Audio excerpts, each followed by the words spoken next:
நமது திருவையாறு சட்டமன்ற தொகுதியில் தேசிய ஜனநாயக கூட்டணியின் வெற்றி வேட்பாளர் அனைத்து இந்திய அண்ணா திராவிட முன்னேற்ற கழக தலைமையிலான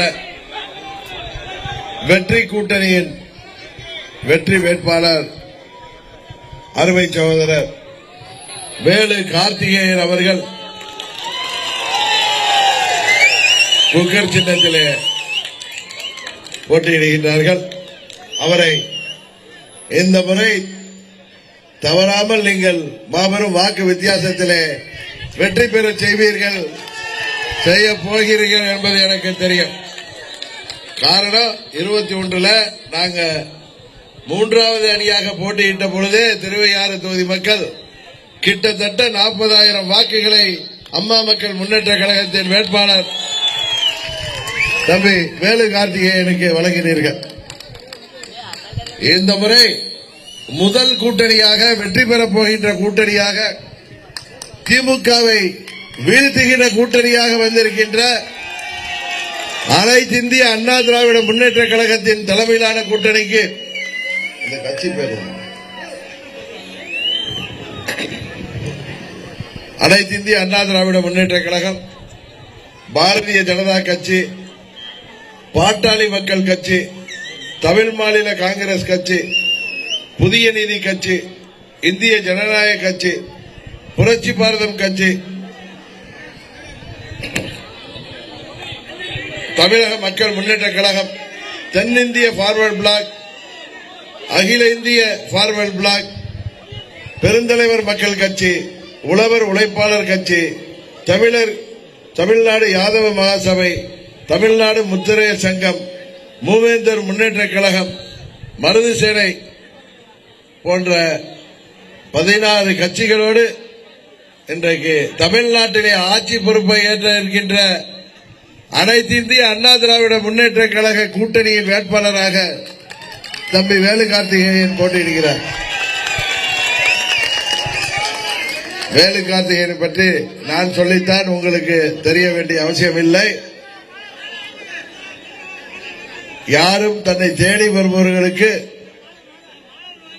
இருப்பா பேசிட்டு வாங்கிக்கிறேன், என்ன அவசரம்?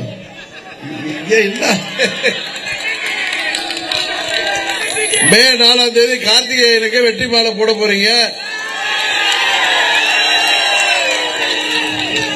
கொடுங்க.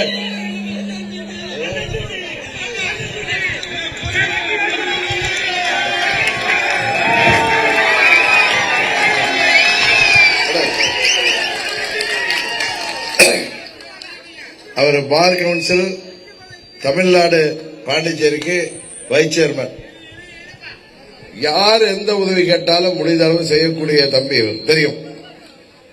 தன்னை தேடி வருபவர்களுக்கு மாத்திரமல்ல, யாருக்காவது கஷ்டம்னா ஓடோடி உதவி செய்யக்கூடிய தம்பி கார்த்திகேயன். ஏதோ என் சொந்தக்கார பையன் நான் சொல்லல, உங்க எல்லாருக்கும் தெரியும். சரிதானே?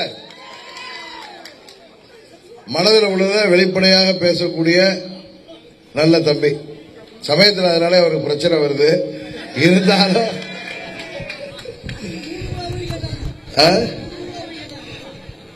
இந்த முறை உறுதியாக நமது திருவையாறு தொகுதி மக்கள் எத்தனை முறை தான் திமுக ஓட்டு போட்டு சலிச்சு போயிருப்பீங்க தெரியும். என்ன ஆயிருக்கீங்க? ஏதோ ஒரு ரிங் ரோடு வந்ததை தவிர நம்ம ஊர்ல வேற என்னங்க வந்திருக்கு திமுக ஆட்சியில? ஸ்டாலின் அவர்களும் அவர் பையன் குட்டி ஸ்டாலின் வந்து அதை செய்துட்டோம் இதை செய்துட்டோம், செங்கல்ல தூக்கிட்டு வந்தாரு. எத்தனை எய்ம்ஸ் கட்டலைன்னு செங்கல்ல தூக்கிட்டு வந்தாரு அந்த பையன். ஆனா அந்த ரிங் ரோடும் நம்ம ஆட்சியில கொண்டு வந்ததுதானே அவங்க முடிச்சிருக்காங்க. அதுவும் செங்கல்ல தூக்கிட்டு வந்தாரு எய்ம்ஸ் கட்டலைன்னு. ஆனா அண்ணன் எடப்பாடி அவர்கள் முதலமைச்சர் இருந்தப்ப 11 மெடிக்கல் காலேஜ் தமிழ்நாட்டுக்கு வந்துச்சு. இப்ப இவங்க அப்பா ஆட்சியில் எத்தனை மெடிக்கல் காலேஜ் வந்துச்சுன்னு கேட்கணும். அவங்க குடும்பம் வேணா எங்காவது ஒரு மெடிக்கல் காலேஜ் வேற மாநிலத்தை திறந்திருக்கலாமே தவிர, அவர்களுக்கு வேண்டியவர்கள் திறந்திருக்கலாம் தவிர தமிழ்நாட்டில் அரசு மருத்துவக் கல்லூரி எங்கேயுமே வரல. என்ன சொன்னாரு ஸ்டாலின்? ஆட்சிக்கு வந்த உடனே முதல் கையெழுத்து நீட் தேர்வை நீக்கி விடுவோன்னு எங்க அப்பா செஞ்சிருவாருன்னு குட்டி ஸ்டாலின் சொன்னாரு. இன்னும் பேனாவே கிடைக்கல போல இருக்கு. அவர் இந்த பக்கம் வந்தாரா வரலையா? உதயநிதி வந்தாரா? முன்ன கார்த்திகை சொல்லி ஒரு பேனா கொடுக்க சொல்லிருப்பாங்க. அப்பா போய் கையெழுத்து போட. இப்ப தேர்தல் ஆணையத்துக்குள்ளார வந்துட்டு அவங்க முதலமைச்சர் ஒன்றும் செயல்பட முடியாது. இப்படிதான் எல்லாரும் ஏமாத்துறாங்க. கும்பகோணத்தில் போறாங்க. ஒரே குறை, தேர்தலுக்கு முன்பு ஸ்டாலின் வந்து சொன்னாரு, கும்பகோணத்தை தலைநகராக கொண்ட மாவட்டத்தை ஆட்சிக்கு வந்து 100 நாள்ல உருவாக்க வேண்டும். 5 வருஷம் முடிஞ்சு போயிடு. கேட்டா மாநகராட்சி ஆக்கணும்னா அதுக்கு சில விதிமுறை இருக்கு, அந்த அளவு மக்கள் தொகை இல்லைன்னா. இதெல்லாம் முன்னாடி எலெக்ஷனுக்கு முன்னாடியே தெரியாது அவங்களுக்கு. கேட்கறது போய் சொல்லுங்க. எலெக்ஷனுக்கு முன்னாடியே தெரியுமில்ல. ஒரு ஊரை திருவையாறு திடீர்னு மாநகராட்சி ஆக்குவேன்னு சொன்னா நீங்க ஏத்துக்குவீங்களா? இல்ல நான் சொன்னா எனக்கு அறிவு இருக்கான்னு அர்த்தமா? அப்புறம் எலெக்ஷனுக்கு முன்னாடி சொல்லிருக்காங்கன்னா கேட்டா நாங்க 75 ஆண்டு கட்சி, நாங்க 50 ஆண்டு அரசியல் இருக்கோம், பெரிய அப்படி இப்படிங்கிறாங்களே. மக்களை ஏமாத்துறதுக்காக எதை வேணாலும் சொல்றது. அரசு ஊழியர்கள், ஆசிரியர்கள், போக்குவரத்து தொழிலாளர்கள், மின்சாரத்துறை ஊழியர்கள், மருத்துவர்கள், செவிலியர்கள், டாக்டர், இன்னும் சொல்ல போனா நமது தூய்மை பணியாளர்கள், மாற்றுத்திறனாளிகள் என அனைத்து தரப்பு மக்களுமே இந்த ஆட்சியால் ஏமாற்றப்பட்டிருக்கிறார்கள். உண்மையா இல்லையா? இன்னைக்கு சென்னை என்பது ஒரு போராட்ட களமா மாறிட்டு. அது இந்த ஆசிரியர் கல்லூரி வளாகம்லாம் இருக்க, நுங்கப்பாக்கத்தில் இருக்க, அங்க யாராவது பகுதி நேர ஆசிரியர்கள் போராட்டம், இடைநிலை ஆசிரியர்கள் போராட்டம். ஆசிரியர்கள் போராடாத ஆசிரியர்கள் கிடையாது. அங்கன்வாடி ஊழியர்கள், சத்துணவு ஊழியர்கள் முதற்கொண்டு அத்தனை பேரும் ரோட்டுக்கு வந்துட்டாங்க. உண்மையா இல்லையா? ஆனா அடுத்த அது பழைய தேர்தல் வாக்குறுதியில 80% நிறைவேற்றல. ஆனா இப்ப என்ன சொல்றாங்க, புதிய தேர்தல் வாக்குறுதி எவ்வளவு தைரியமா கொடுக்கறாங்க பாருங்க. காரணம் உங்களை எல்லாம் விலைக்கு வாங்கிடலான்னு தான். 1000 2000க்கு நம்ம மக்கள் பணத்தை கொடுத்துட்டா, அடடா கையில பணத்தை வாங்கிட்டோமேன்னு சொல்லி ஓட்டு. அந்த பணம்லாம் எங்க இருந்து வந்துச்சு? எங்க இருந்து வந்துச்சு? திருக்கோயிலிருந்து கொண்டு வந்ததா? எல்லாம் உங்க வரி பணத்தை எடுத்து உங்கள்கிட்ட ஏதாவது 500 1000 கொடுக்குறேன், நீங்களும் ஐயோ காசு கொடுத்துட்டானே அப்படின்னு ஓட்டு போடுறீங்க. உண்மை அதல்ல. இன்றைக்கு அன்றைக்கு மோடி அவர்கள் மதுரை மீட்டிங்ல சொன்ன மாதிரி தமிழ்நாட்டில் என்ன சொல்ல போனா எல்லா நதிகளும் கடல்ல போய் கிடக்குது. நம்ம காவிரி முதற்கொண்டு எல்லா நதியும். அதுபோல தமிழ்நாட்டில் அனைத்து துறைகளையும் நடக்கின்ற ஊழல் ஒரு குடும்பத்து கையில தான் போகுதா இல்லையா? இன்னும் சொல்ல போனா அதுல அமைச்சராக இருந்து இப்ப தேர்தலில் போட்டியிடுறாரு மதுரை மத்திய தொகுதியில பிடிஆர் பழுவேல் தியாகராஜன். முன்ன நிதி மந்திரியா இருந்தார், இப்ப தூக்கி அதிலே போட்டாங்க. காரணம், அவர் ஒரு ஊடக நண்பர்கிட்ட போன்ல பேசுறப்ப என்ன சொன்னாரு? உண்மையை சொன்னாரு. ஒரு வருடத்திலேயே 30,000 கோடி பணத்தை வச்சுக்கிட்டு உதயநிதி ஸ்டாலினுக்கு சபரீசனுக்கு என்ன பண்றது தெரியல. ஒரு வருடத்திலே 30,000 கோடி கஷ்டப்பட்டு சம்பாதிச்சிருக்காங்க. வேர்வை சிந்தி சம்பாதித்த பணம். நான் ஒண்ணு வேற ஒண்ணு சொல்லல, சம்பாதிச்சிருக்காங்க பாரு 2 பேரும். அதை வச்சுட்டு என்ன செய்ய? இப்ப 5 வருடத்துல அதுல எத்தனை லட்சம் கோடி. இதையும் தமிழ்நாட்டுக்கு அவங்க வாங்கியிருக்க கடனையும் நீங்க கனெக்ட் பண்ணி பார்க்கணும். ஏன்னா சுதந்திரம் வாங்கினத்திலிருந்து இதுவரை ஆட்சியாளர்கள் கடந்த அண்ணன் இபிஎஸ் இருந்தவரை 5 லட்சம் கோடி. அம்மா இருந்தது, தலைவர், அதுக்கு முன்னாடி கலைஞர் இருந்தது, பேரறிஞர் அண்ணா, காமராஜர் காலம் வரை அதுல இருந்து. ஆனா இந்த 5 வருஷத்துல 5 லட்சம் கோடி கடன் என்ன பண்ணிருக்காங்கன்னு தெரியல.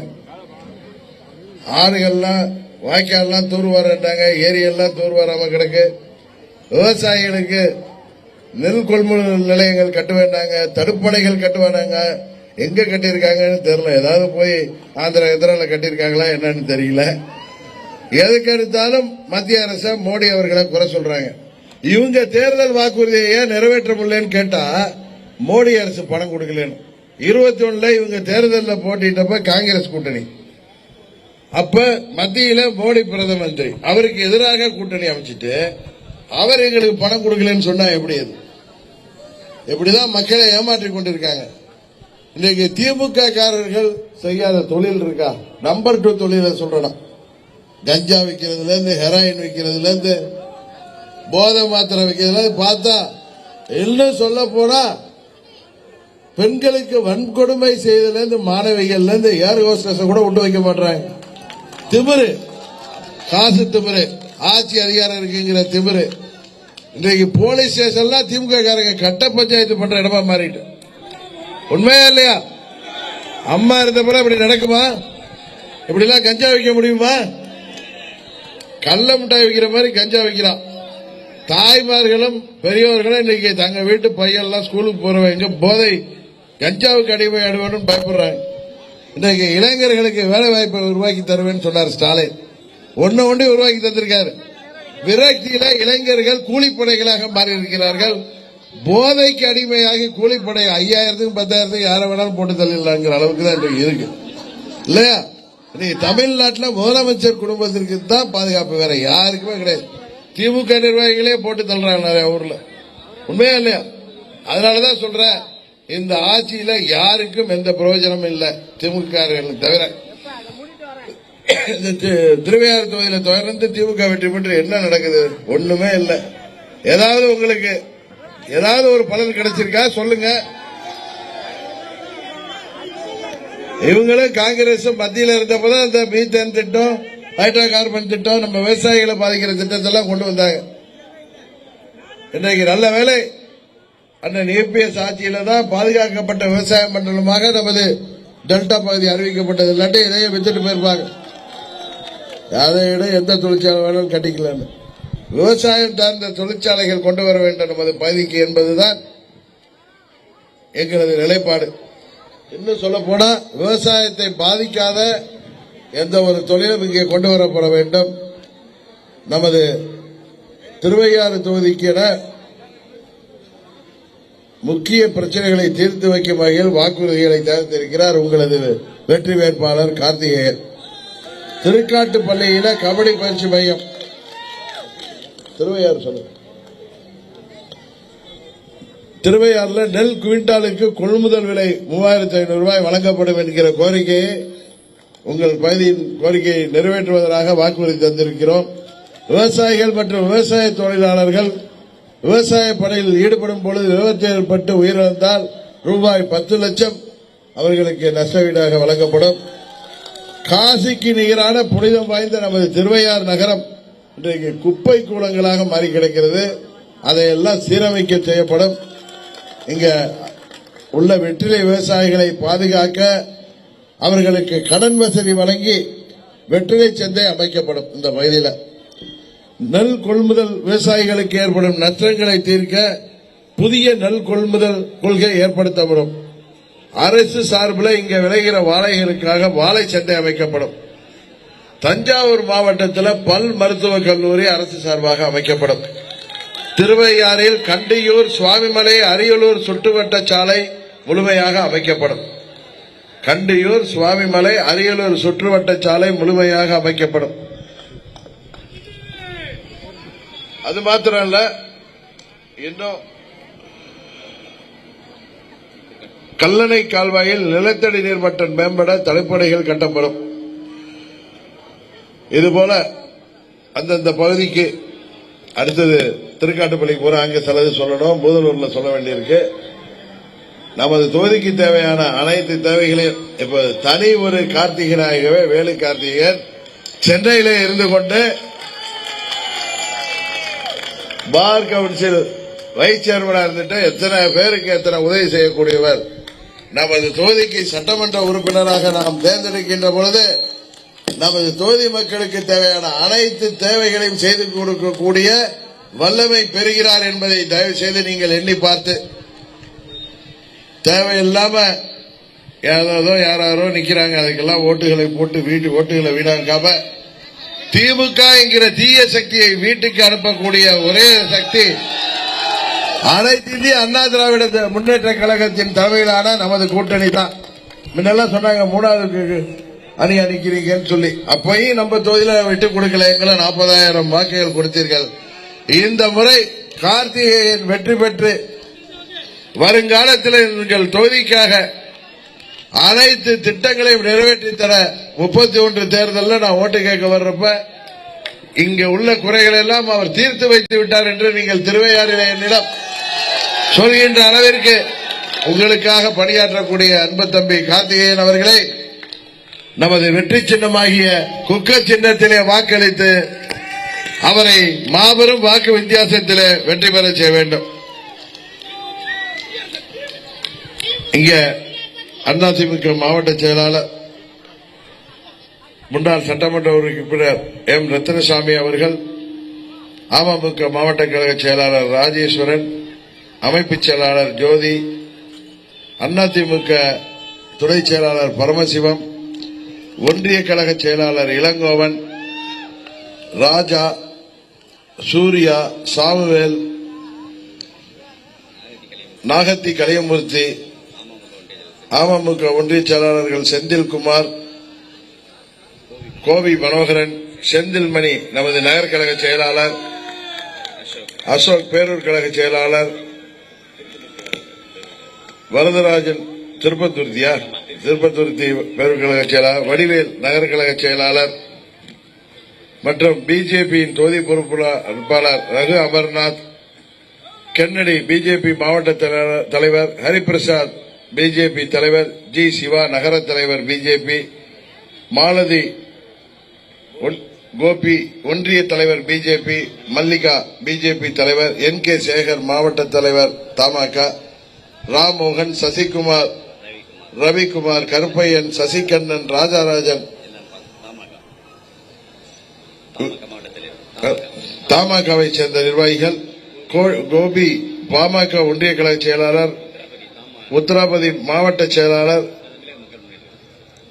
தமிழக மக்கள் முன்னேற்ற கழகம், நமது அமமுக செயற்குழு உறுப்பினர் சகோதரி கீதா சேகர், பிரசாத் பாண்டியன் வளரும் தமிழகம் கட்சியின் மாவட்ட செயலாளர் மற்றும் நமது தேசிய ஜனநாயக கூட்டணியைச் சேர்ந்த அனைத்து கட்சியின் நிர்வாகிகளுக்கும், இங்கே வருகை புரிந்திருக்கின்ற பெரியோர்களுக்கும் தாய்மார்களுக்கும், இந்த நிகழ்ச்சியை ஏற்பாடு செய்த தேசிய ஜனநாயக கூட்டணியைச் சேர்ந்த அனைத்து நிர்வாகிகளுக்கும் எனது நன்றியை சொல்லி குக்கர் சின்னத்திலே வாக்களித்து தம்பி கார்த்திகேயன் அவர்களை வெற்றி பெற செய்ய வேண்டுமாய் மீண்டும் உங்களை பணிவன்போடு கேட்டு விடைபெறுகிறேன். நன்றி, வணக்கம்.